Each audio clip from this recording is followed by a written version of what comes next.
Good evening, everyone. I'd like to welcome you to the Joplin School Board's regular session here on February 23rd, 2021. Can I have a roll call, Pat? Yes. Lori Muster. Here. Dr. Debbie Ford. Present. Dr. Michael Joseph. Here. Jeff Cope. Present. Derek Anderson. Present. Brett Jordan. Present. Sheriff Dermott. Here. Thank you, Pat. Please join me in the pledge. I pledge allegiance to the flag of the United States of America and to the republic for which it stands, one nation, under God, indivisible, with liberty and justice for all.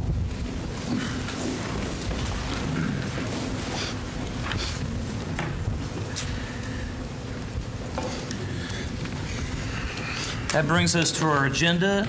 Do I have a motion to approve the agenda as presented? So moved.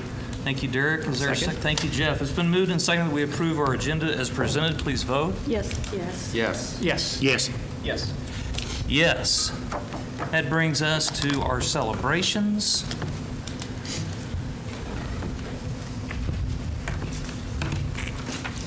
Hometown Health Hero. Dr. Janelle Sabo is the clinical development leader for Eli Lilly's COVID-19 antibody program.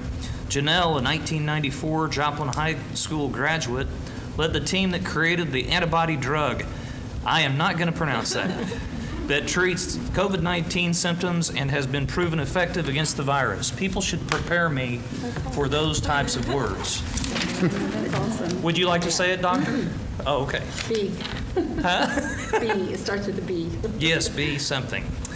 Super Bowl of Caring. Students and staff at Irving Elementary ramped up the Super Bowl spirit by wearing team swag and collecting canned goods for Crosslines Joplin. The food collection was turned into a fun-filled competition between Principal Josh DePoe and Assistant Principal Jordan Adkins. In the end, Team DePoe accumulated the most food, and Crosslines Joplin was the big winner, or Irving's Super Bowl of Caring with over 1,000 donations. Great job, folks. Hoot, honoring our outstanding teachers. Cecil Floyd teacher is honored. Dale Hoggett, fourth grade teacher at Cecil Floyd, was nominated for a Joplin Globe Hoot recognition by current student Brooklyn Coyle. Brooklyn explained, Mr. Hoggett is the best person every day because he is cheerful and supportive. He makes history fun with class activities. In math, if students are confused, he will go back through the whole lesson. I love being in his class. He makes learning fun. Great job, Mr. Hoggett. I hope I'm pronouncing his name correctly. Hours of Manpower. FTC alum Gage Weist, thank you, recently completed over 2,000 training hours to earn a certificate from the Department of Labor for his automotive technology apprenticeship. Gage's registered youth apprenticeship is the first to be completed through Franklin Technology Center. Representatives from Joplin Schools and Joplin Freightliner celebrated Gage's accomplishment. What a great program we have there. And great job, Gage. Congratulations to the following students who auditioned and were selected for the 2020-2021 Southwest Missouri Music Educators Association, SWMEA, All-District Honor Band. Alex Davidson, Joplin High School 10th grader, baritone saxophone first chair, tuba first chair. Great job, Alex. Wow. Philip Dow, Joplin High School 9th grade, flute, 9th chair. Great job, guys. Oh, we've got many more. Fantastic. Cameron Boyd, Joplin High School, 10th grade, trumpet, 9th chair. Kaylee Martin, Joplin High School, 9th grade, clarinet, 15th chair. Abel Richardson, Joplin High School, 9th grade, tuba as an alternate. Congratulations to all those musicians. Beneath the Surface. Kaya Pand Water's surface in Turkey Creek. Kaya is interested in a future in the research field. Dual credit has allowed her a successful jump start. Great job. Not great information to find out, but great job. Groundbreaking for Kelsey Norman edition. Oh my gosh, who's that guy? This morning, this is true, I was there. This morning, the groundbreaking for the addition at Kelsey Norman was held under sunny skies and a gathering of happy students, staff, and supporters. The over 8,000 square feet expansion will alleviate overcrowding with additional classroom spaces. The project is scheduled for completion in the summer of 2021. What a nice event it was today. The weather was great, and there was a lot of excitement in the air. We had a lot of thanks to give to people who have been in the process of, first of all, identifying the need, getting the bond passed, and here we are at groundbreaking. What an exciting time this is to see in Joplin schools. That's it for our celebrations. That takes us to our Board of Education Safety Committee, Mr. Koch, Ms. Yes. Musser, and Mr. Gander. So we did have a meeting. We talked about the visitor management system. Visitor Aware was selected for 15 locations, and Kid Account was selected for 2 locations. And the Kid Account has a head of visitor management, also has Safe Care Line and after-school bus and tracking. So it's been a pilot program at one of our schools and has gone to another. Then we've also updated the Workplace Safety Committee. There's a new safety committee for the district employees to improve workplace safety. They met, and the Risk Management Committee reported on the meeting and action steps to include reducing employee accidents. The upcoming capital outlay focused on safety. We went through those list of safety improvements to include in the capital outlay. And then Jim Hohenschel, our Director of Safety, shared goals for 2021 for the district. And then we had some safety-oriented survey results back from the staff about the protection of the students and staff during this COVID time. And that was it. Thank you, Jeff. Good report. Does anybody have any questions for Jeff or the other committee members? I would like to mention, to add on to what Jeff said about the safety, we had 215 staff members that replied to the survey, and right at 90% of them said they were very comfortable with the way our custodial staff and everything is done, clean the buildings, and the way everybody's taking care of the buildings. So that confidence was a good confidence boost. Very favorable. Good information. Thank you, Doctor. Does anybody have any other additional comments concerning safety in our school district? That brings us to our data report, our superintendent, Dr. Moss. Yes, the first thing on the agenda, this is the month that we officially recognize and appreciate our board members. We appreciate your service all throughout the year. Volunteer service that sometimes is a bit of a thankless job, so it's important that we take time to honor you. I would ask you first to look in front of you. You will see a spiral-bound calendar that is upside down there. That is artwork from our Joplin Early Childhood. That is for you, as well as an item that our students at Cecil Floyd made for you. And we have some individuals in the audience that also would like to share their appreciation. And first, I believe we have Annette Peterson with our Jobs for our JAG program. So Annette, if you want to come up with your students, thank you. Thank you.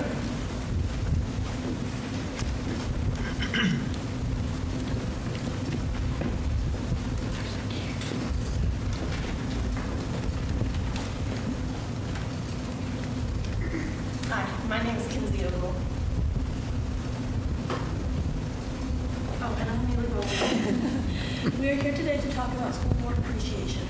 We wanted to come here today and thank you for everything you have done for us students and taking time out of your day to help us. We appreciate the small things and the large things. A few things I would personally like to thank you for is the JAG program and the staff you have given us. I do not know the entire staff, but the few teachers I know from last year that have came back this year is a great staff.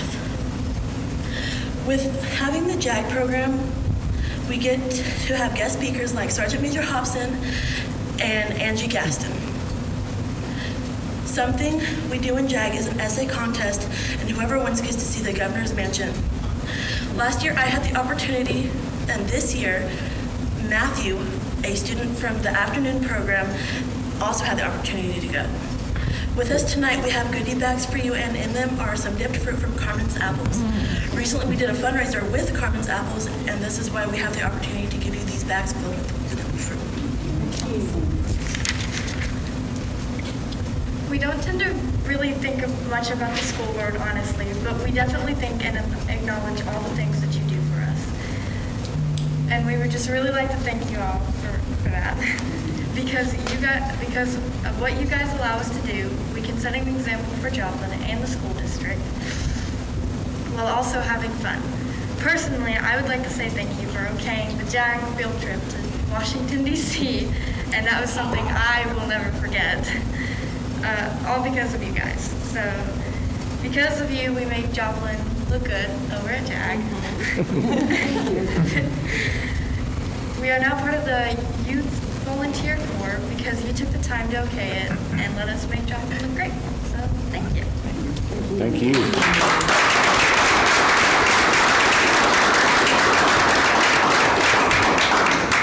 One of the things that we do at JAG to show our appreciation for a job well done are JAG Claps. And so I'm going to show you all a JAG Clap, and then we are going to do it for the school board to show our appreciation for all the great work that you do. So it is. Good job. On 3, 1, 2, 3. Good job. And they're going to give you your feedback. Thank you. Oh, my. That's so cool.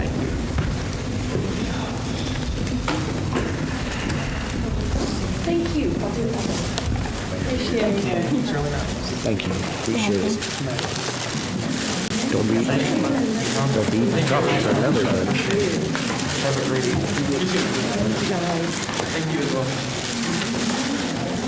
As a board member, I am humbled by your gratuity and graciousness. Thank you very, very much.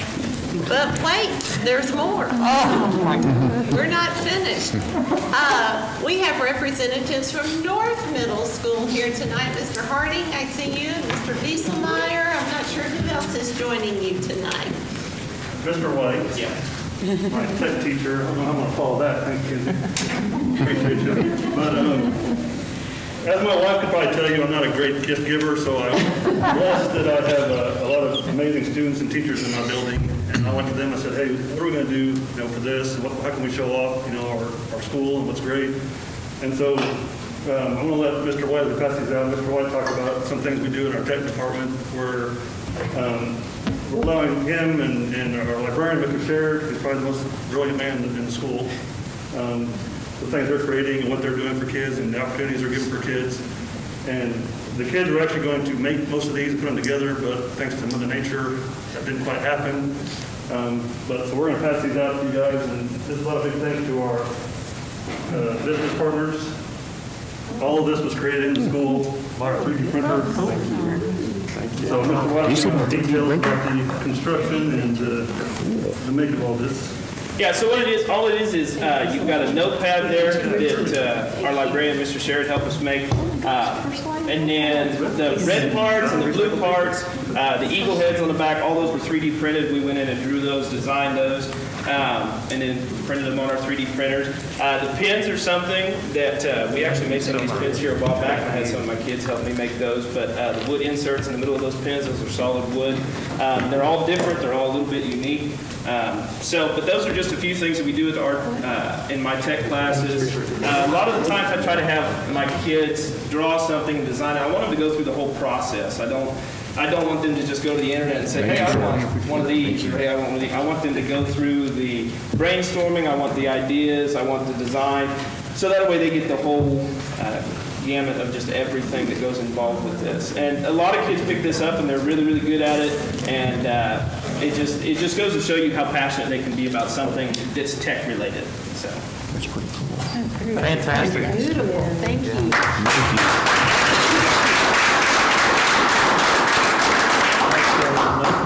Okay, and last but not least, My goodness. we have certificates for our board members. They are printed, come to us from Missouri School Boards Association, has your name on it, and just saying that our School Boards Association proudly recognizes each of you, Joplin Schools Board of Education, for dedicated leadership in public education and continuing service to the children of their community. So if I may, I'll pass these out. Thank you, Doctor. And just to reiterate again how much we appreciate your service.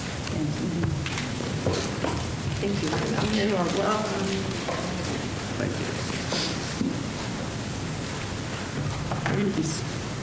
Gosh, every month ought to be Board Appreciation. This is fantastic. Thank you, Dr. Moss. You're welcome. I second that. Sure. Yeah, I did too. And a few teachers. Thanking us for our service. Yeah, it was very nice.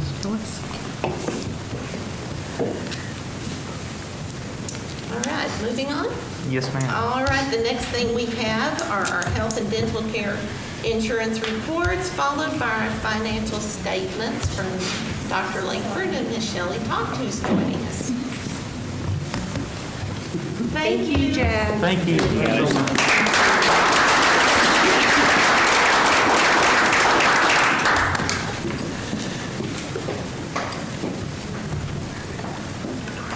Okay, the health and dental reports. As of January, we've spent $3,816,631.55 of the $7,410,000 budgeted.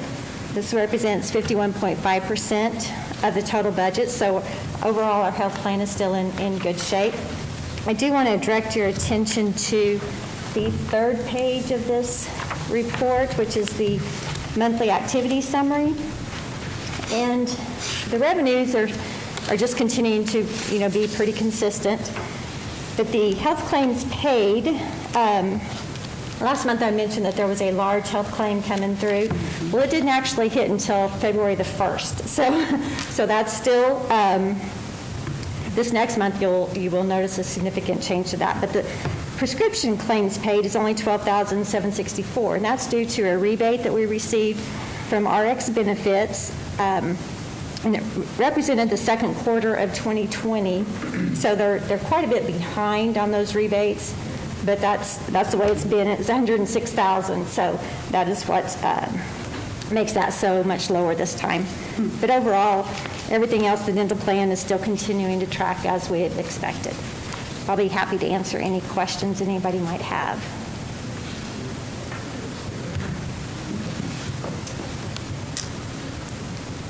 Financial statement? If you could go to my favorite page, because I think that is the quick summation of the several pages that you have. But we continue to be very pleased with the financial position of the school district. And we also have to say that much of that has to do with the inflow of money we've had because of the COVID-related federal funding that we've gotten. If you look at state, county, and local compared to a year ago, we're just right on target with where we were a year ago compared to our estimated budget. But if you look at the federal, we budgeted $10,400,000 this year, and we received 91% of that, $9,400,000.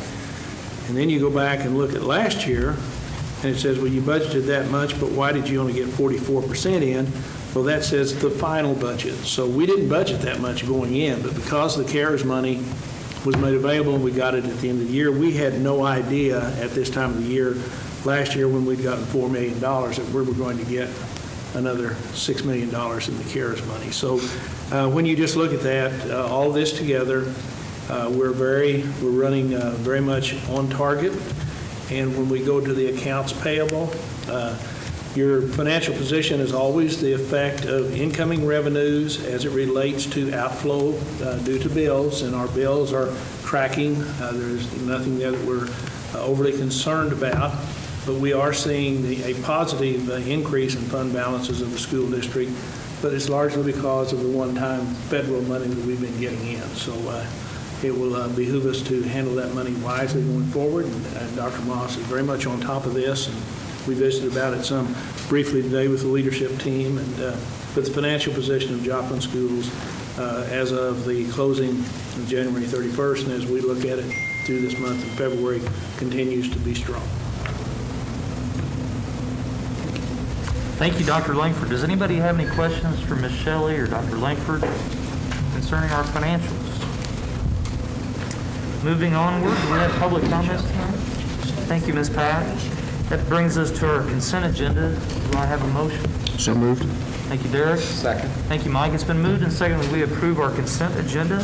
Please vote. Yes. Yes. Yes. Yes. Yes. Yes. Yes. That brings us to our regular agenda, Joplin High School AB schedule phase-out plan. Dr. Moss. Yes, and I believe that Dr. Gilbert will be joining us for this discussion. I might summarize to say that Joplin High School has been doing a hybrid schedule where students attend every other day since the beginning of school.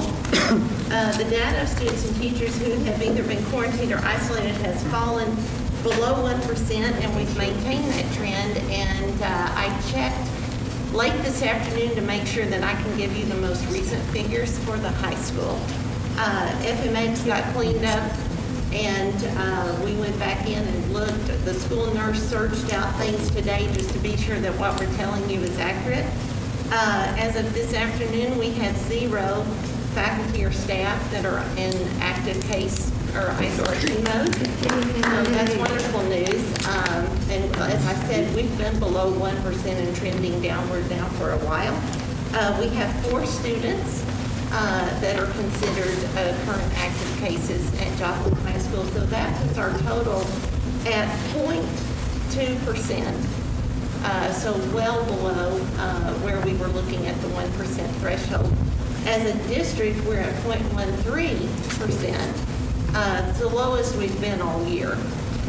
For the city, they are currently at 42 active cases, which is extremely down from what we've seen in the past. Our hospitalization occupancy is 33 today, and as a Jasper County, we have 69 active cases. So again, that trend has been dramatically lower. I was at the city council meeting last night. Ryan Talkin gave his report from the health department to the city council, and that mirrored what I am sharing with you tonight. He also shared that a little over 10% of our community had now been vaccinated. And we're still seeking out opportunities to get faculty and staff vaccinated. I got a call today, just about an hour and a half ago, from the community clinic. They're looking to have something here to vaccinate 75 staff later this week. And then I believe Joplin was contacted for another clinic. So we're trying to get that word out as quickly as possible and build our capacity with more and more vaccinations. So I believe that that is all very pertinent information for the board as they consider this item. Sherrick, did we have any public comments? We didn't? Okay, I'm sorry. I just want to make sure I read that. Right. Do we have an idea of the high school faculty, what percentage has been vaccinated? I remember at the beginning of February, it was 55 out of whatever the number was. Right, we don't, and we've discussed that. As a matter of fact, we discussed that in leadership today. There's some HIPAA issues with if we start asking that directly of our staff, because in the tiers right now, those that are eligible are those over 65 or someone with underlying health conditions. And so there's a lot of innuendo in whether it is good practice of us to survey, have you had the vaccine? Because we don't want to mandate that, and we want that to be an individual decision. And they can get vaccines now at numerous clinics and locations. So I don't have an idea. But I do know as a community, Mr. Talkins shared that about 10% of our community has been vaccinated now. And Steve may have a better idea or handle on that. I hear of people that are getting their shots. Yeah, there are a few getting them, and Justin has made it possible. Like, so for example, there may be a clinic around town that will call and say, we have 13 additional vaccines available, and if they don't get used, they'll expire. And so people who signed up on the list, it's a first come, first serve. And I don't have that number in my head. We tried to originally try to kind of wrap our brain around it, but some people were getting it on their own from other sources, so we don't really have a total number of it. It's not a huge number, but it's beginning to, yeah. We've had folks that have gone through the health departments to get their test, and also through our local hospitals or through their physicians. So the only ones that we really know are those that we've had a hand in, and we've had, gracious community businesses that have offered to go to Joplin staff to offer those vaccines for our staff. So just those ones that we've had a hand in helping get there are really the only ones that we know of. But, I think that we do need to thank those businesses that have stepped up and offered those to the district, because it's a gracious gift, even though it would expire for us to go to get our faculty. I worked the COVID Vaccination Clinic today, the health department put on at Missouri Southern. And I've worked 2 of them now. It's quite a different atmosphere when they get their second shot than from when they get their first. But what I learned, and probably everybody knew but me, is once they open a vial and they mix it, they have 6 hours to use that. So within the last hour, we're looking at the list. How many are still to come? How many vaccines are we going to have left over? And they're on the phone calling people on the waiting list. So it's good to know that they're calling us and saying, hey, we've got this many, if you can send some teachers down. Right, and we have always been able to shuttle some over there quickly. Yeah. Steve, I got a question. The You want me idea to of go bringing through this, or? Yeah, I think so. Were you Yeah, I don't think asking we've about- heard the plan. I mean, I think, Okay. does that not make, does everybody agree that we might hear the plan? Yeah, I can go through. Yeah. I did want to say, though, we do, and I'm sure you guys have kept the admin up to date, we do have a faculty member who's severely struggling, and he's gravely ill. And so our hearts go out to him. But other than that, I will say that our numbers are, as Dr. Moss pointed out, the data has been presented, and they're significantly down. And Steve, I think I got a report today that indicated that individual's improving. absolutely, absolutely. There's improvement, and we keep our updated each day. And, keep them in your thoughts and prayers by, absolutely. And incredible guy. And so anyway, yes, he is improving. So thank you for sure. I did want to at least acknowledge that. I also want to, with the plan that we have at the high school in terms of the safety procedures that we have in place and a mandatory mask, we believe that now with what we've learned and with our numbers being down and the way all things being equal and the way this rolls out, if kids cannot socially distance and they wear their masks, now we all know that the health departments have stated that we don't have to quarantine, and there is some data out there. I know that all COC high schools are collecting data about that's fantastic that health departments are doing this, but where the rubber meets the road, what's happening? And so with the data that's been collected by the COC high schools around, our COC high schools, the transmission rate among that has been negligible. And so, with that's another wonderful piece. So we know that transmission among kids is probably the lowest. And when they are exposed, it's typically outside of the school environment. A couple things that I believe that attribute to that are the precautions that we take at school. It's a mandatory mask.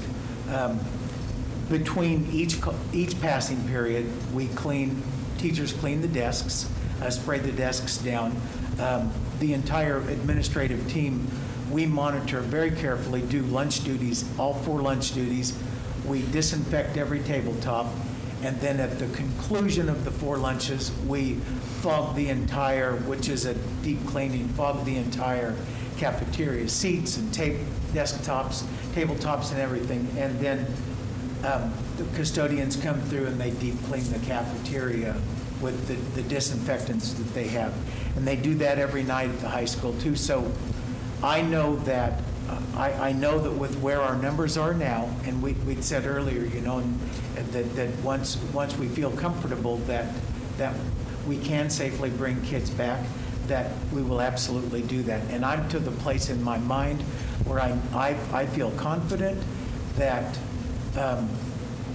We do a very good job of keeping the school clean, of making sure that kids are safe, socially distancing kids where we can, and where we can't, they wear their masks. And kids have done an incredible job with that. We continue to monitor that.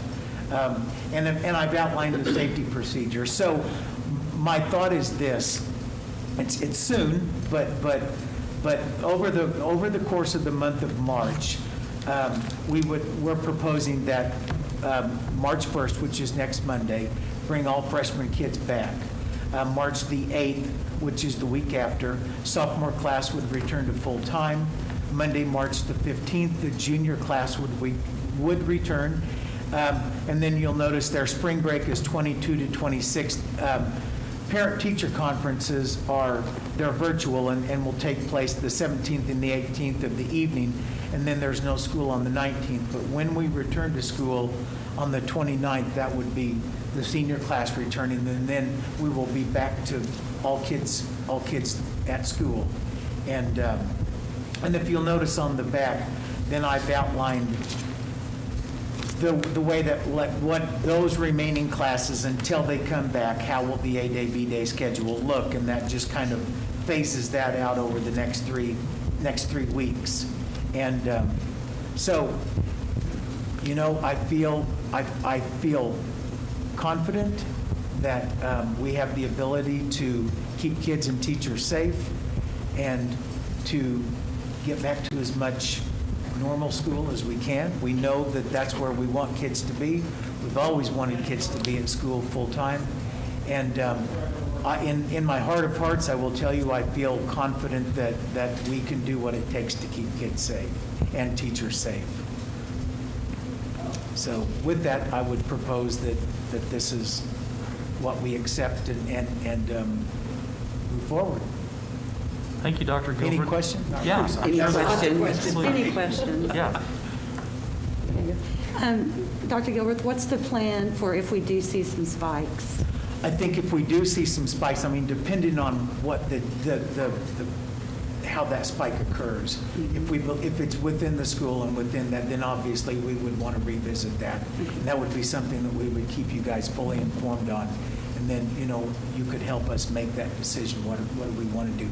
Because we can all, I will say this, when I said we can, the reason I was thinking about this rollout, the way it is number one is to bring kids back to determine, are we going to see a spike? And if we do, and it seems like, well, why don't we just bring them back? We could, but then we would see that if we saw a spike, then we'd have a little time to revisit that. But then the other part of this equation is nothing is ever easy in this world. And so to unenroll kids and bring kids back into that, it's a matter of taking them from either an A track or a B track or a C track, unenrolling them, re-enrolling them in a C track, which means they're there all the time.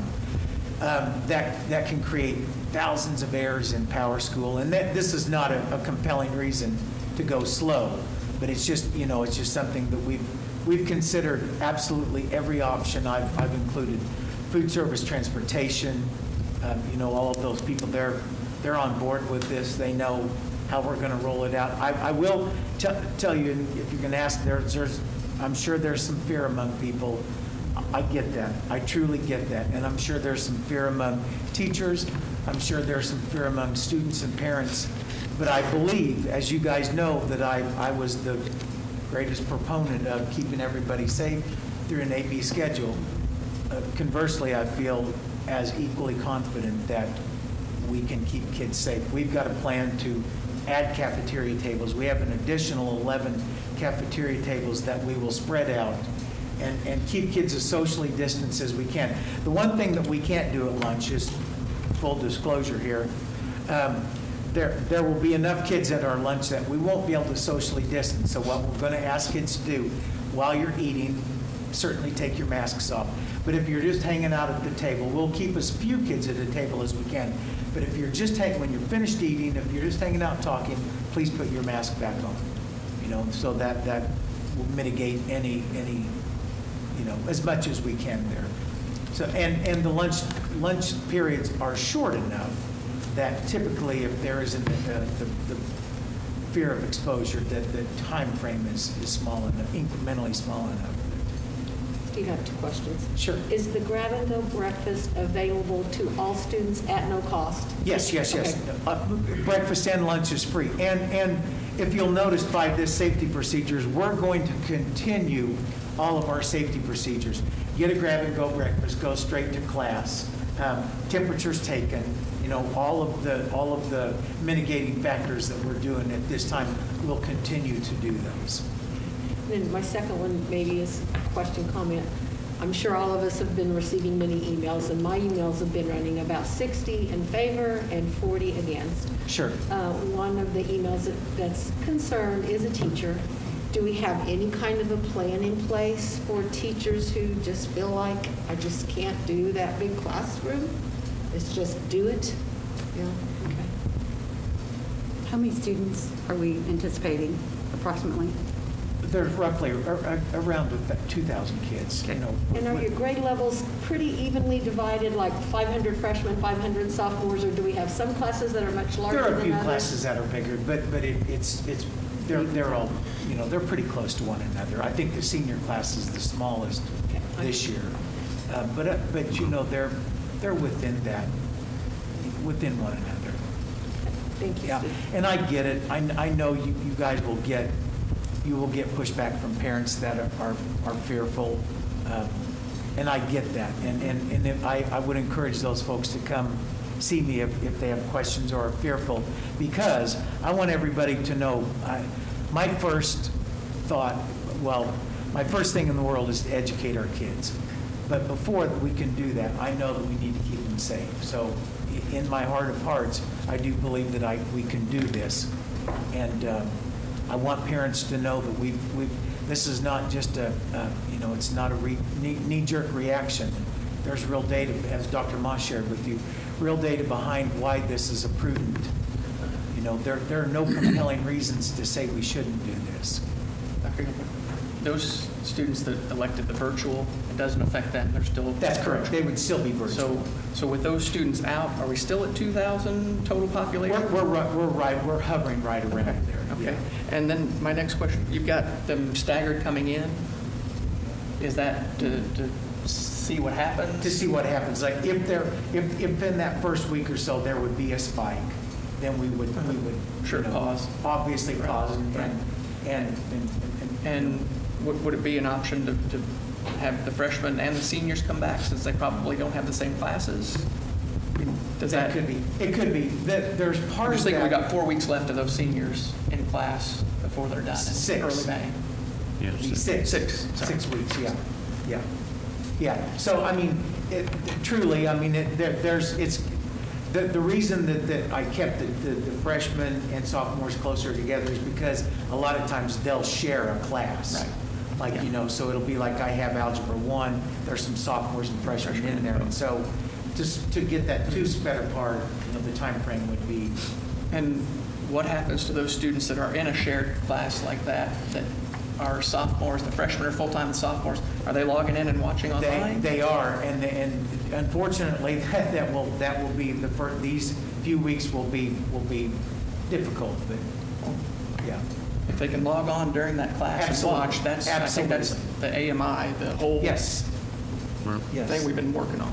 Take And part those will of it. still be on the AB, so they'll still be coming in every other day. Correct, yeah. Yes, yeah.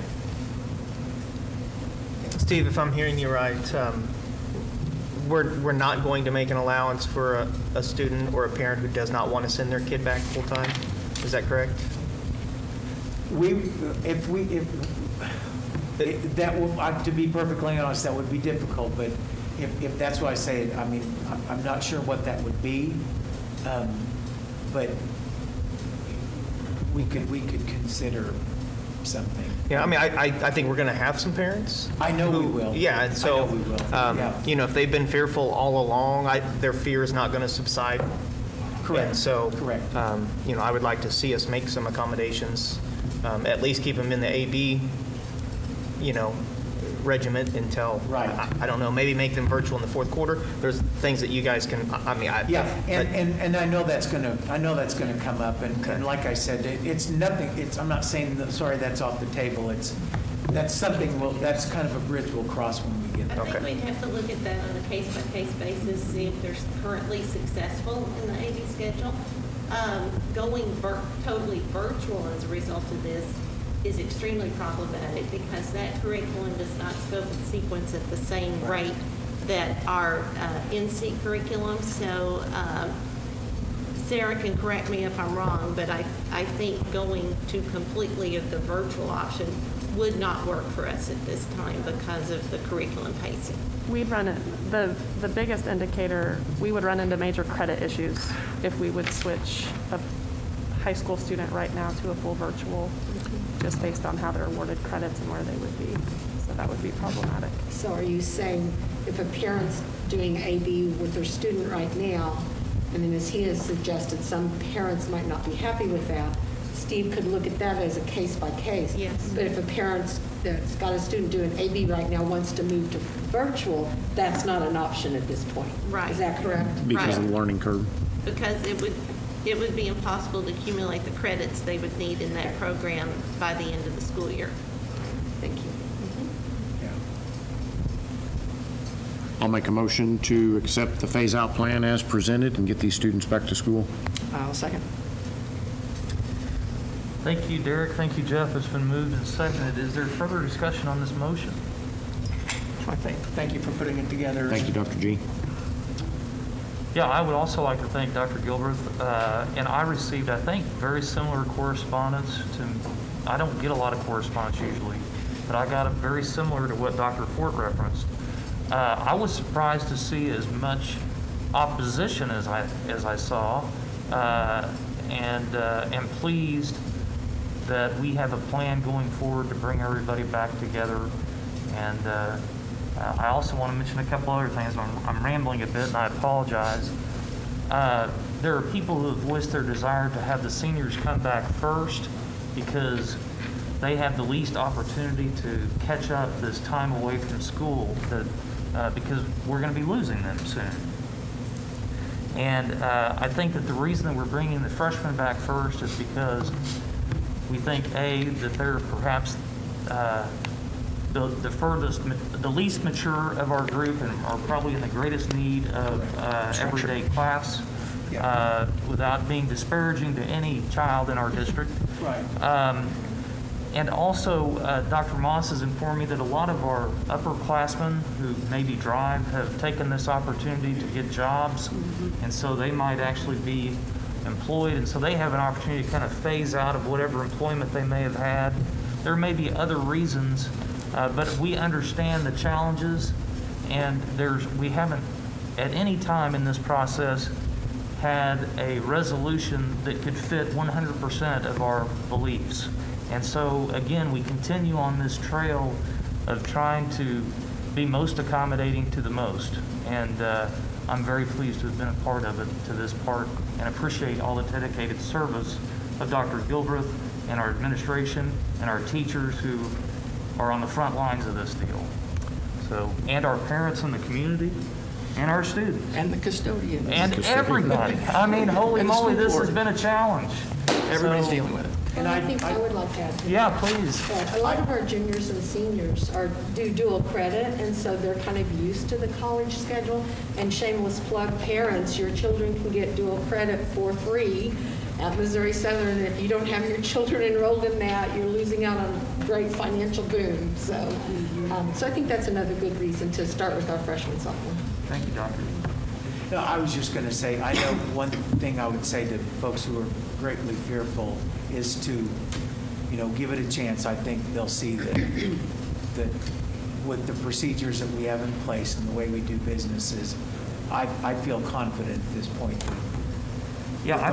With the data as low as it is, that I feel confident that I thought Brent's position and just we know passionately that he wants everybody back, but the reassimilation has its challenges as well.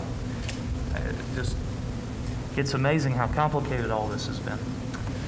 Well, I appreciate Mindy every month keeping us informed on the 4 different quadrants and knowing what our numbers were and saying this is what we're going to go by, and when we drop, we'll bring them back. Anything else? Please vote. Yes. Yes. Yes. Yes. Yes. Yes. Yes. Thank you, Dr. Gilbert. Thank you. So that brings us to our consideration of the Student Protection Board resolution. Dr. Moss. Yes, a sample resolution was sent to us by the Missouri School Boards Association, and I put that before you tonight for your consideration.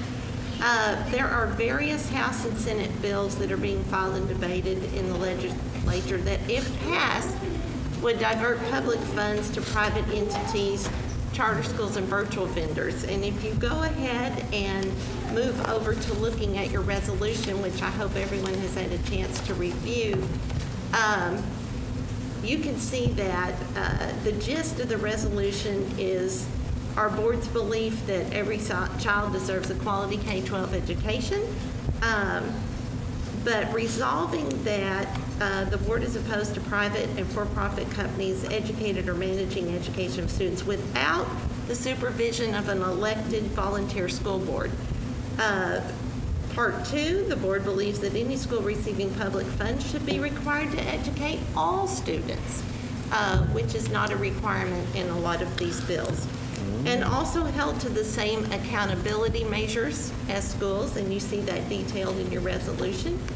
And then finally, the board believes that all state educational initiatives funded by public tax dollars should be governed and monitored by DESE and the state board. That is a very brief summary of your resolution. I know that just today, Senate Bill 55 was debated on the Senate floor, and some amendments were added to that, which in my mind makes it even more disastrous for public education.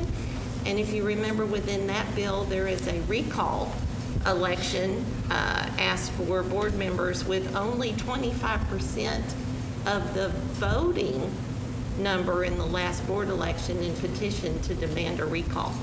And oftentimes, our volunteer board members have to make difficult decisions, just like you did tonight. And if you think about all those things that come before you and you have to make decisions that are best for students, sometimes those are not always popular. And with a mere 25% of those that chose to vote signing a petition, that could be chaotic at best for our schools.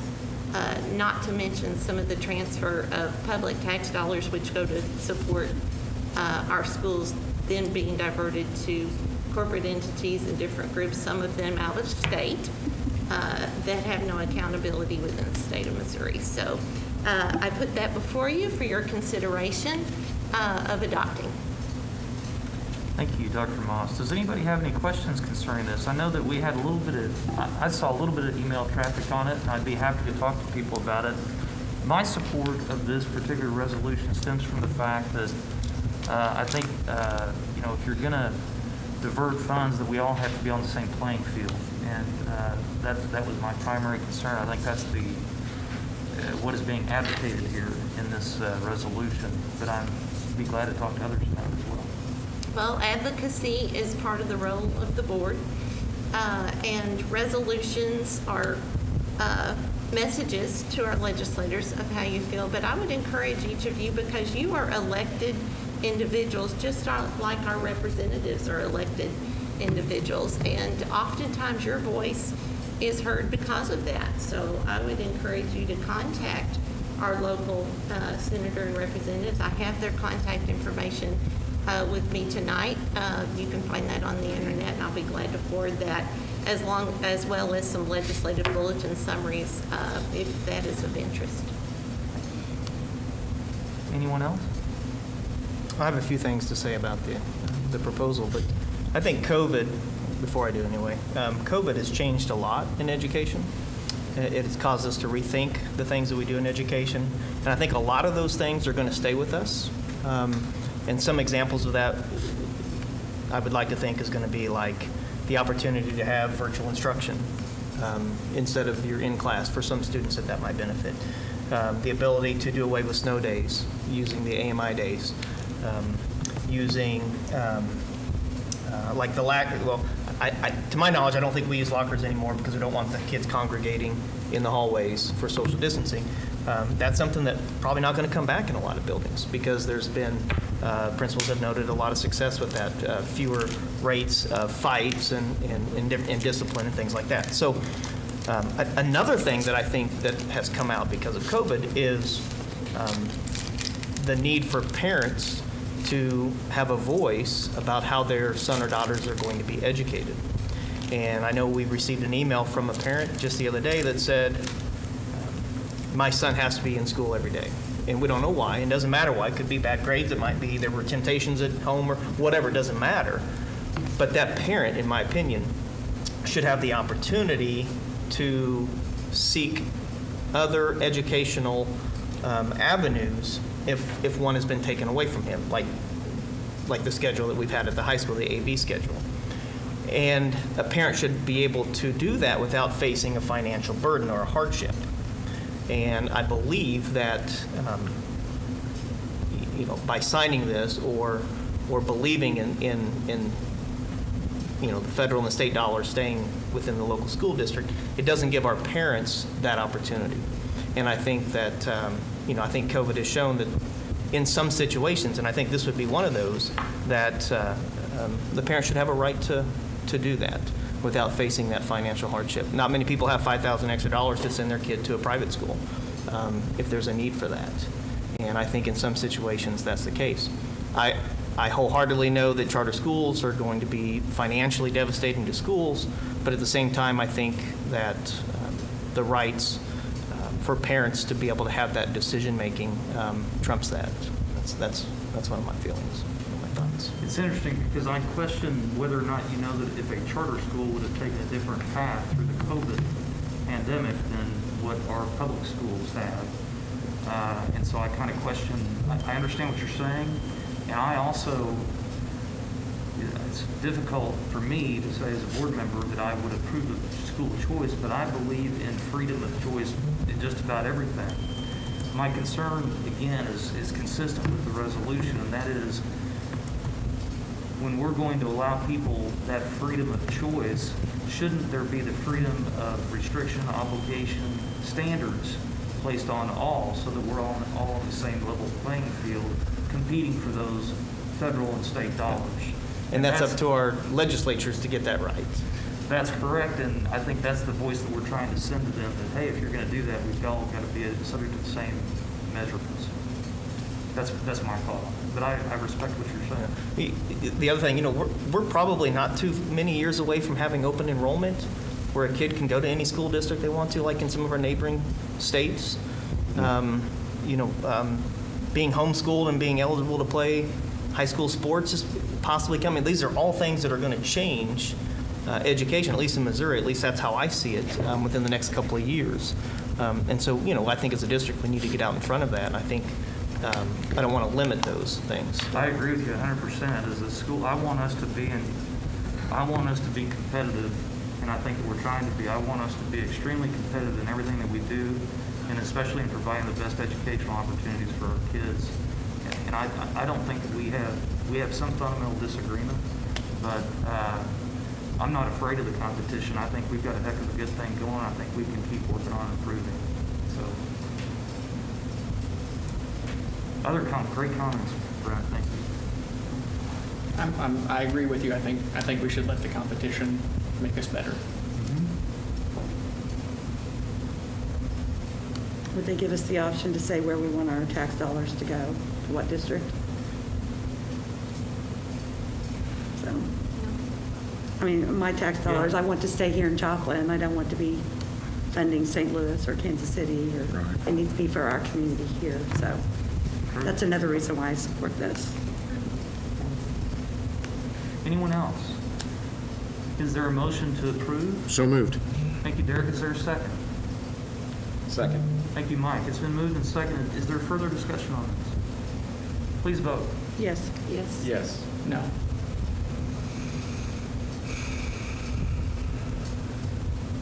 No. No. Yes. Thank you all on that. I know I understand the challenges there. Number 3, project Lead the Way. Getaway, Automation and Robotics Course Edition. Ms. Mwangi. We're going to switch to some exciting, fun stuff. So I'm going to ask Mr. White. He got the pleasure of getting double duty tonight. And Mr. Gurley. And if you want, Mr. White, you just want to pull that chair up with you. No, you're good. You're good. So, Mr. President, if you would like, I can take 3, 4, and 5 together. They are separate items, but it is the course edition and then some material that we're going to need with that, if that is okay with everyone. I'm sure that the board would approve of that. So what you have before you tonight is a middle school course edition. If you remember last year, we started our first PLTW course at the middle school level called App Creators. And Mr. Gurley, a lot of credit goes to this man for where we are today because he has spent a lot of time writing grants. He got the AmCorps grant, which gave us $20,000 per middle school last year. And part of that was to get a class started, and then we added a second class this year. And so we have went through a process. There are a lot of options at the middle school level that we could have chosen. And where we kind of landed through conversations was the robotics class. It's expensive to start. It's not expensive to maintain, but the excitement, and I will have these gentlemen share with you from our teachers and our students who are starting to hear the waves that this is here with you tonight, is pretty exciting. When we think about competition, setting ourselves apart, middle school robotics is not something that is really in our area. There are PLTW courses, but not necessarily the robotics. So I will turn it over to Mr. Gurley to tell you a little bit about the course. Tonight you'll have the course edition, some product lists, the VEX platform that we will need from PLTW, and then the Dell computers that will support that. So I'll let him talk, and then Mr. White can kind of give you his perspective. This will be taught by our industrial tech teachers, and so he can kind of give you his perspective as well. First of all, I'm very passionate about Project Leap Where I was fortunate enough to be the first educator from Joplin to be trained in the program at the high school level. And this is where we started with the engineering. There's actually 3 different pathways at the high school secondary level. There is biomedical, there's the engineering, which is the one I started with, and then there's the computer information sciences. And so the middle school, they have Project Lead the Way is in a middle school and elementary level, all the way to K through 12. And so they feed into a pathway, which their final concluding in class would be a capstone course, which there's a certificate that goes with that that's actually tied in with the advanced placement program, the College Board AP. And so it's a dual type of certification with that. It looks very good on college resumes and as they move into engineering school or medical school or whatever they're doing. The program for it's automation and robotics. We don't think of BattleBots, don't think of that kind of a thing. This is where kids will learn to build and program a device that will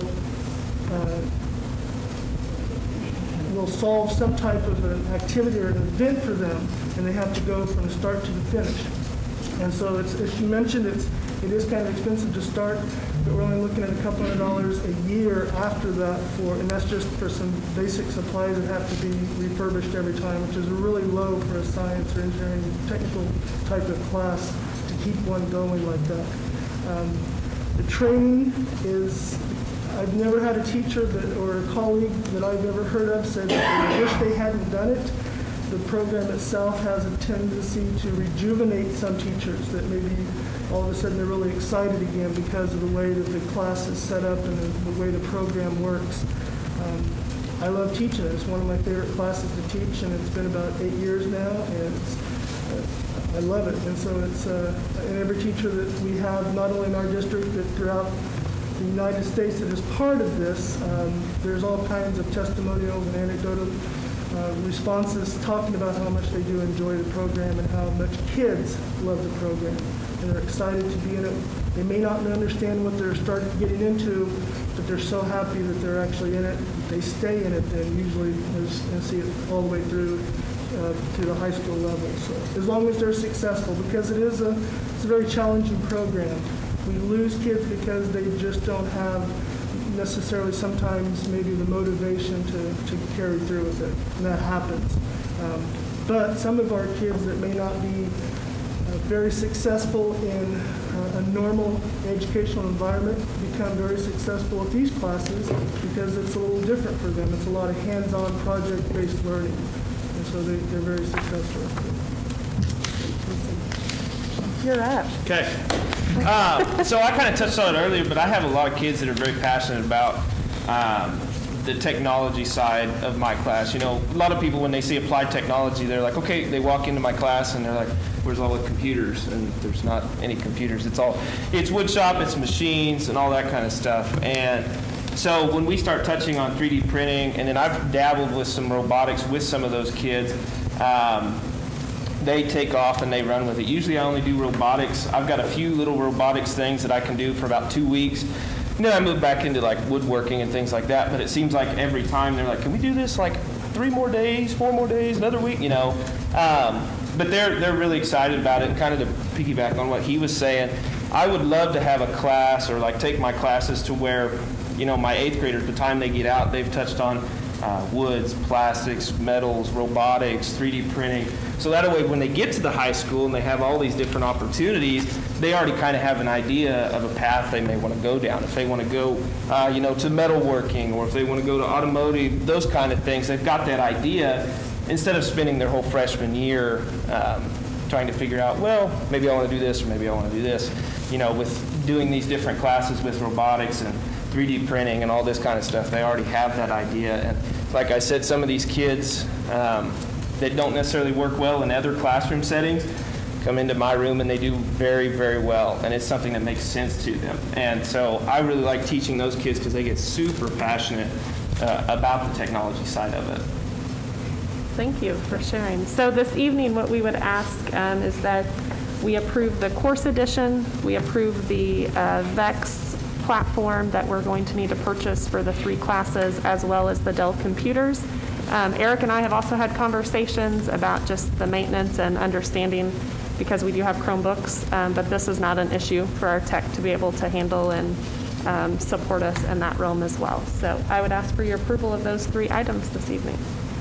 And Sarah, before we conclude that, I would just like to point out that the AMCOR grant is covering the cost of the durable products needed, and I may be saying that right. I hope so. And then also, if you look at the 3rd item, we have applied for a technology and engineering grant through DESE that would reimburse 50% of those costs. Yes. Once we ran from the AMCOR grant through and it's a non-competitive 50% reimbursement grant, we're really looking, 2 of our middle schools less than $3,000 to get this going. We do have 1 middle school where, just for equity purposes, we're going to have a little more coverage there, but nothing that we can't cover within our existing budgets. So lots of kudos to Mr. Gurley for that, because he has helped write those grants, and we just finished the 50% reimbursement, and we got that last year as well, to kind of reimburse that fund to keep that maintaining. So very exciting, with a lot of support from other entities to get this done. I would move that we approve the addition of the Project Lead the Way Gateway Automation and Robotics for the middle school level, which includes the products for $30,339, as well as the devices in totaling $55,000 and some change. I'll second that motion. Thank you, Brent. Thank you, Derek. It's been moved and seconded that we approve items F3, 4, and 5 collectively. Is there any further discussion? Please vote. Yes. Yes. Yes. Yes. Yes. Yes. Yes. Thank you, gentlemen. Thank you, gentlemen, for staying. That brings us to Edmentum Exact Path. Keeps us with Ms. Mwangi. I want to see shops back. Yes, and this was an item that we had looked at and discussed through getting some of these pilots started. This is a program that has been in operation in a couple of our schools. This fall for a couple of them. One has participated more than just this fall, and we're finding some benefit for what I'm calling a Tier 1 intervention. Exact Path is not something that just hits our remedial kids. It also hits our enrichment side and everything in between. It is linked into NWEA, and Eric just gave me the update. That integration has all been set up and sent, so that has been a big quick weight that the tech department and Eric Blackford have lifted for us. But what it will do every time the students take the NWEA assessment, specifically 2nd through 8th grade, it populates into a learning path for them in the areas of math, reading, and language. It creates the path based on that data for the students to actively engage in where they're at. And then teachers on the facilitator side, they have some options how they can monitor that and also intervene where appropriate. So it's really our Tier 1 strategy for intervention to get consistent across 2nd through 8th grade. This will cover the pilot for the remainder of the school year, where next year then a different item would be brought to you where we look through some ESSER funding to look at a long-term plan for that intervention. Tonight, what you have before you is for a $20,000 pilot fee that covers the 10 remaining schools. This is elementary and middle school. And I will tell you the silver lining of our AMI days last week, we were able to speed up our PD training. And so we were able to get a lot of that done. We only have 2 schools left that are supposed to be trained this week to where everybody will get that training that the principals have selected to work with that. So tonight I ask for your approval for the Edmentum Exact Path pilot for $20,000. We will pay for this through the general curriculum budget, and then we will put this on our reimbursement for ESSER 2 funds. Thank you, Sarah. Does anybody have any questions for Sarah concerning this agenda item? Do I have a motion to approve? So, go ahead. I make the motion to approve. I'll second. Thank you, Jeff. Thank you, Derek. It's been moved and seconded that we approve item F6. Please vote. Yes. Yes. Yes. Yes. Yes. Yes. Brings us to item 7, 95% group phonics booster bundles, summer school edition. Ms. Monk. Me again. Yes. 95% group, and I will likely be bringing you something in March for next fall with our literacy teachers. This has been something we also have seen great success with as we have been working on our RTI and our intervention for specifically our Tier 2 and Tier 3 students. And through collaborative conversations working with 95% group and looking at some scope of work moving into next school year, they have just released what they are calling a booster phonics bundle for summer school, specifically 2021, navigating a lot of the learning loss. And so through a process of reviewing that, this is something that I bring to you to consider tonight for us to implement for summer school this summer for what we're calling our rising 1st, 2nd, and 3rd graders. It has taken the necessary phonics instruction, condensed it down to a 20 to 25-day program. It is not the entire day, but it would be a portion of the literacy block for summer school to ensure that before these students start that next grade level, that they would have the appropriate instruction that they need. This is crucial. This is a big deal for me in the fact teaching kids how to read, I truly believe, needs to be from the teacher face-to-face in 90% of cases. With our learning loss, we're tracking our primary literacy data. We still have some gaps that we're filling. We have teachers concerned with they're doing their best to get kids caught up, and I think this is just the icing on the cake to make sure that we get those kids to summer school is going to be the first goal. That we make sure they're with us in summer school, and then this instructional material will be presented to them as a piece of their summer school day, each day of summer school, to help close those gaps with them. So I would ask for your approval of 95% group phonics booster bundles, summer school edition, in the amount of $49,632. This will be paid through Title I funds that currently are there. So the cost to the district will be funded through Title I. Make a motion to approve as presented by Sarah in the amount of $49,632. I'll second. Thank you, Derek. Thank you, Brent. It's been moved and seconded that we approve this purchase. Please vote. Yes. Yes. Yes. Yes. Yes. Yes. Yes. That brings us to item 8, E-rate for network services. Dr. Zucchetti. We have, as you know, we have purchased a lot more computers, and that's a good thing because we have more computers in our kids' hands all the way down to 6th grade for them to be able to take them home, and now the 5th graders all have a computer, real soon will be, in their hands at school. So because of that, network traffic is up, and Eric can obviously talk to you in greater detail.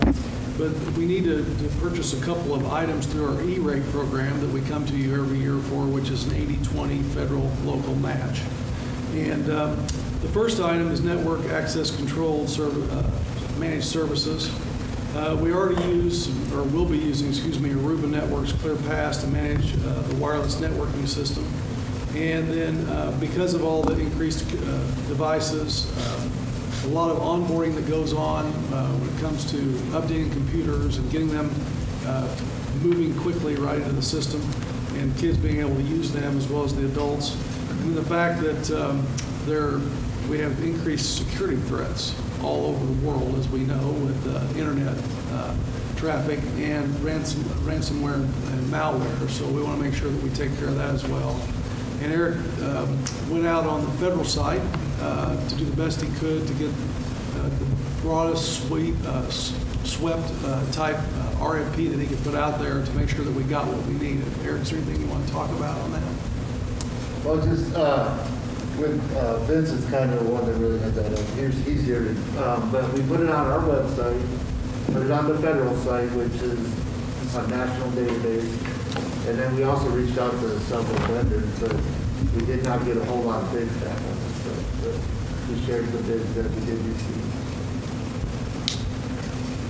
And the one thing I'd like to say about the first item, the managed network access control, what that does is it kind of takes all of our switches, all of our devices, and we get it all into one single dashboard. And then it'll also detect if somebody's on there that's not supposed to be on there. It also, we can give special rules at certain times for teachers, students, guests. And so, I mean, that'll really help out, I think, with our network. And Vince can talk a little more on the technical side. Vince, do you know on this provision data solutions, it seems like a great deal? They were about a third of the price of the only other quote I was able to obtain. The company that's bid this for us is based out of St. Louis, and this is their bread and butter service that they are providing to school districts. They service school districts almost entirely with this type of, we call it network access control management system. And they have the expertise, and they've been doing this for a lot of schools. And their specialization is helping us to acquire this through this government program, where we're sort of buying it as a service rather than trying to acquire the hardware and things inside. There's a lot of expertise to implement this system that we don't have in-house, and we need a lot of assistance to get going with it. This is a critical piece of our infrastructure. There are basically 2 security-related systems that we're ultimately going to need to try and keep the system online and keep from going dark with the threats that are out there and growing. And we have to have this one before we can go to the next one. This is basically, you can think of it as an internal firewall for every device inside of our network, whether it's wired or wireless, so that we can manage, control, see what's going on, what type of traffic it's generating, who's on it, whether it's a student or an adult or a guest, and shut it down if we need to.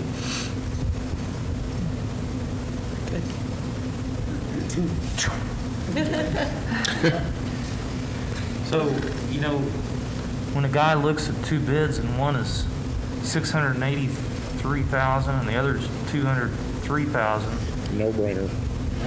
It's a no-brainer, but one wonders if the $200,000 system is going to work. Are we getting what we're paying for? But you just answered that by telling me that perhaps the reason for the difference in pricing is that one, it's really in their wheelhouse, it's primarily what they do, And so we can, if we go forward with this, we can do so with confidence, is what you're telling me. Yes, sir. And we can also take further gratification in knowing that the district is paying for 20% of that cost, which, you know, the deal keeps getting sweeter, right? Yes. Okay. No brainer. So, you know, I'm trying to sell it for you. I'm trying to convince myself as much as anybody. So that's a lot of money. Do we want to take both of them together? I think so. I hope that we know the process for getting this 80% funding from federal E-rate. Yes. So thank you, Doctor. Yes. So I would Just take them together. Oh, yeah. We do this every year. So. Okay. We do E-rate every year. So do I hear a motion? Well, do we want to take them together? Oh, Yeah, I take beg them your both pardon. together. Please, let's go. Would you like to take them together? There's an A and The a B. other one is a cash, oh, go ahead. Well, no, go ahead. The other one is a cash box, which it could take whatever the most popular download that the students seem to be doing currently or any updates.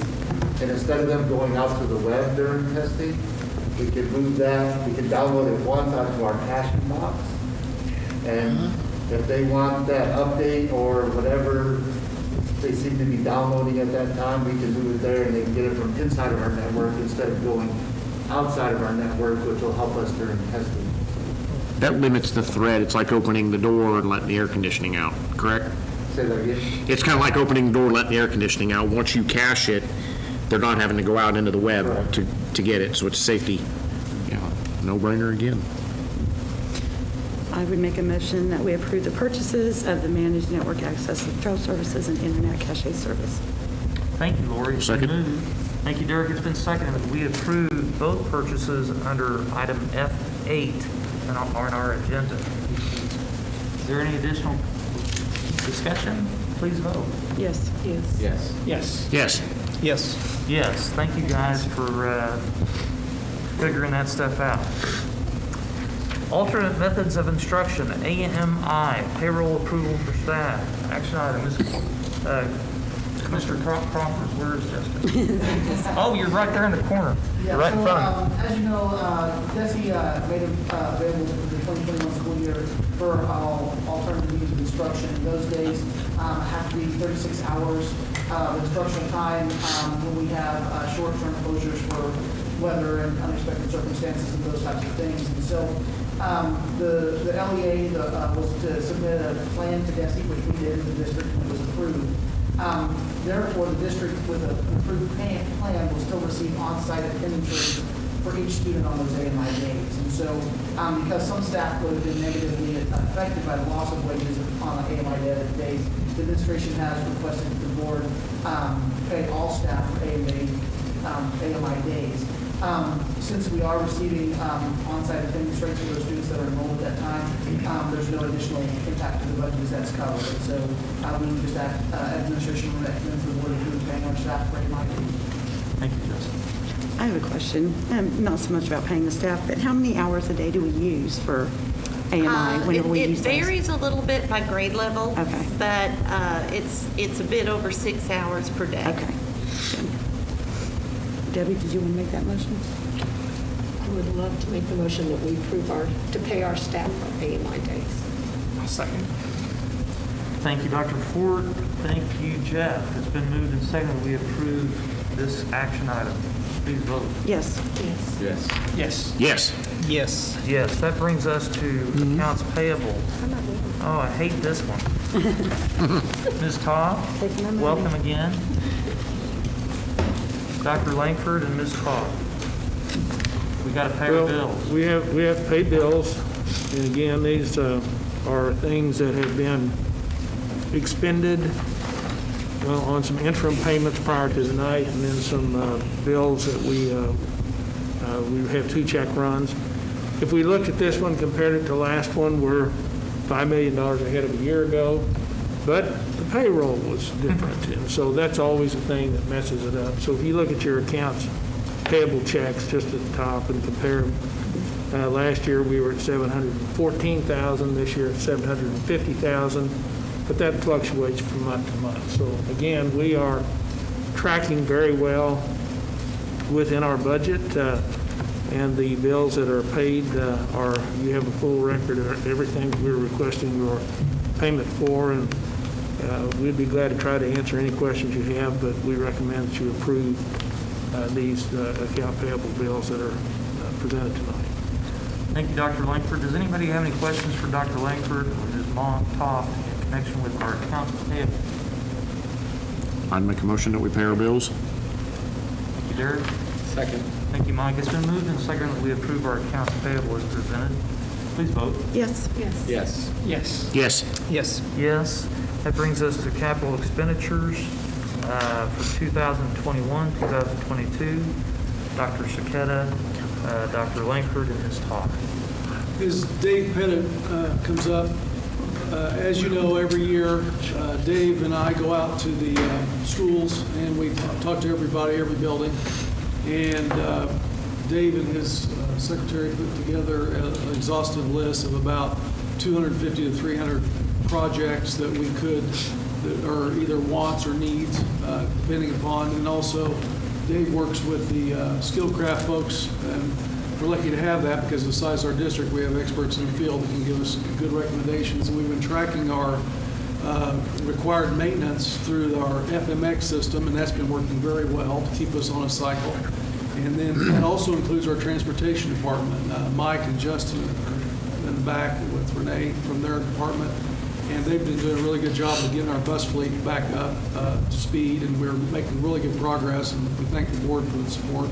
It also includes technology and what Eric does in his departments, and we've also swept Rick Kinkle into this to be a little bit more effective and strategic down the road in terms of things that we're doing with food service to make sure that we're doing the same thing with ovens and refrigerators and freezers and everything else, so that things don't get to the point that, we have to purchase something at the very end or emergency, that we're replacing things as we go.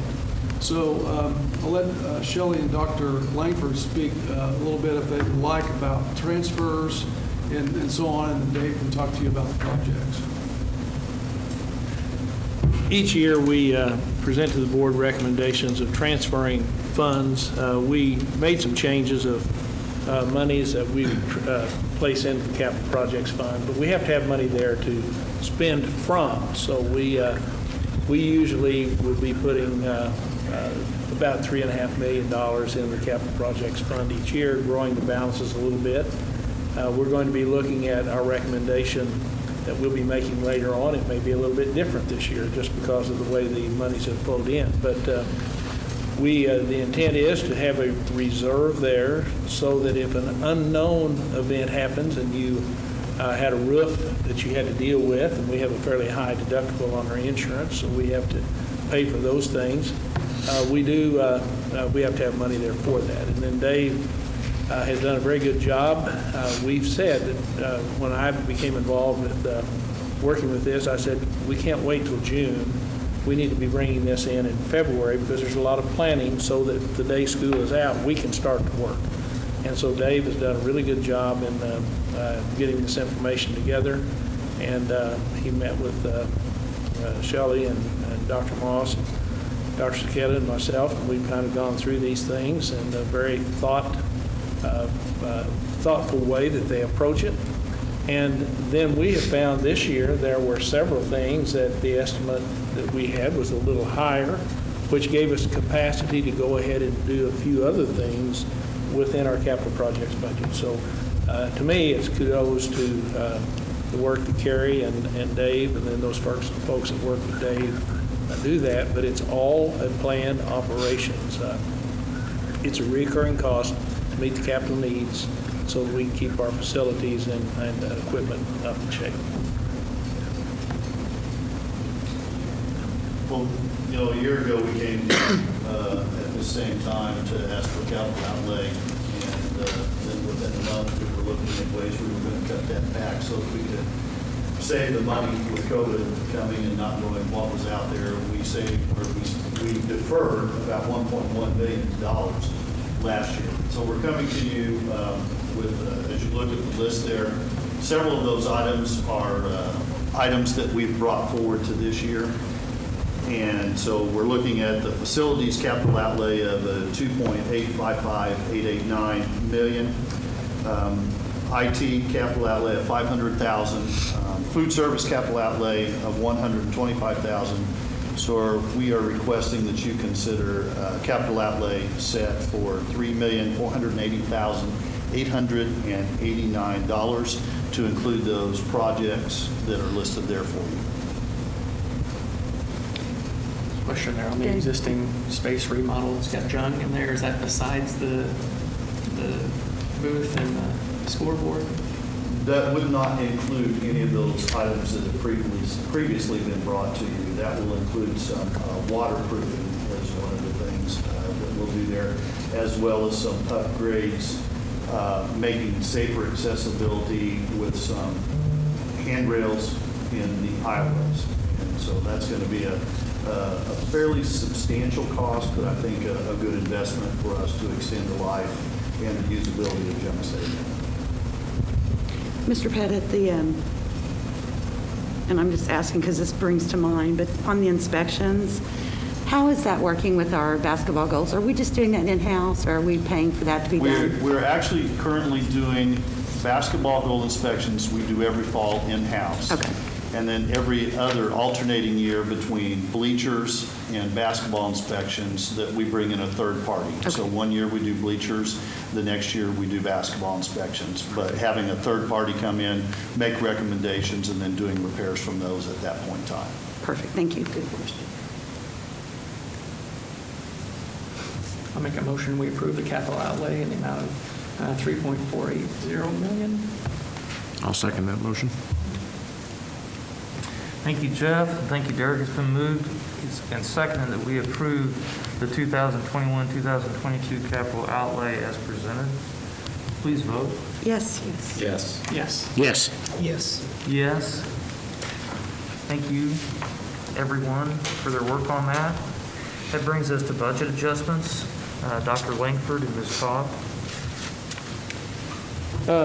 First of all, I'd like to commend Shelley Toth, and then we also have a staff and the finance people, and then with the directors, and they work very well together.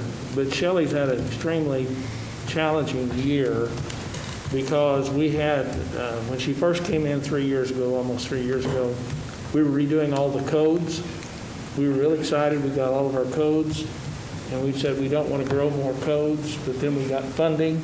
So all of a sudden, we had code, and if it was had to do with salaries, we had the salaries, we had the benefits, we had all of these things. We had to create new codes for ESSER 1 and for years. And now with ESSER 2, we've got to have another new set of codes. So to get all of these things has really been a challenge. And then we had a couple of weeks that was pretty difficult to have consistent office time, everybody in. And so, but nonetheless, because of the SysFin program that we've had operational since July 1, we are able to make much better sense out of where is the money being spent, where is it? So we have packaged this down. We could sit here and go through this and spend an hour talking about all the details. But what we have showed you is, in the expenditure side, the function areas like elementary, secondary, or middle school, or transportation, that's what we talk about in function codes. Object codes, that's where the money comes from. Those funds are expended from the 4 areas as far as general fund, or the teacher's fund, capital projects, or debt service fund. So we have gone through all of those things. And you might see an item, expenditure item listed twice. Well, that's simply because they're out of different funds. But at the end of the day, I told Shelley, for budget planning purposes, and especially at a time where we have unusual revenue that's not going to be reoccurring, when ESSER 2 goes away, unless there's an ESSER 3,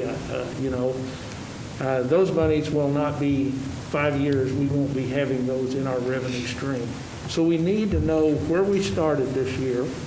We need to know what changes we asked you to approve back in October. We need to have record of what changes we did this month And then we will do a revision again in June when we submit also the upcoming year's budget. So this is the most complete record, I believe, that you've ever been able to take a look at. And I think it would be helpful for future planning going forward. Shelley and I will both tell you that had it not been for the disruption of the last 2 weeks, we would have probably had some more codes that we got changed that we didn't get changed. But at the end of the day, this budget for operational purposes is over $1 million better off than it was when we originally approved going forward. So we have a positive budget, and I will assure you that when we get to June, that we will have these numbers further cleaned up, and then we'll have a third column of the revision budget so that we will have the actual budget over on the tail end. So most of the changes that you see relative to expenditures are changes that were made because we moved some expenditures, and like I said, we're not going to go through all this, but if you look at the food service program, we dropped them $2.5 million. But we increased community service $3 million because that's where the money moved from that would have been expended because of the way the money is inflowing. So it gets kind of convoluted there. And then on the new revenue, as far as what we see is coming in, is truly the result of federal money through the CARES Act, the federal money that came through the state, which were the GEARS money, the governor and the General Assembly apportioned out. We also got money from Jasper County, and we're still awaiting a payment from Newton County, but it's all been a derivative of the funding that was approved last year in March, and we're still awaiting the money then that we will look forward to having into the budget next year. So Shelley can answer any of the questions that we have. We've made notes and what have you, but we believe this is the most complete record that Joplin Board could have this evening, showing you the adjustments. And Shelley, would you want to give the amounts of the adjustments? The total adjustment for expenditures is $3.6 million, $44,681.19. Again, a lot of that is just the CARES things that have come through. And on the revenue side, we are looking at an increase of $4,945,160.52. And most of that is the CARES, again, money that's come in, which would make us end our total fund balance that we would be looking at right now would be $67,532,998. That is, but then there's restrictions on there, which would make unrestricted funds of $41,144,554. When you take out the restrictions for the debt service and the activity funds and scholarships. Scholarship funds, right. But $61 million, but we're holding $24 million when we did a refinancing, that when those are callable, that money will go. So the fund balance last year was $39,871,000, and we right now have that projected at $41,144,000 and change. But we do appreciate our ability to gather information because of the new system that you approved last year, and it's going to be helpful budget planning going forward. This is much better, much easier to understand. Yeah. And that is dried out of the system. I mean, the system will pull it up, and you can just export to Excel and get those revisions, revision 1, revision 2, and get your, it's wonderful. And then our goal was to create a spreadsheet very similar to what you're used to seeing that compacts all that information together. And so if we get it done right, we can export it out of that file, drop it right in there, and it calculates it for us. And Shelley, we're glad you decided to stay, even though it appears we tried to run you off.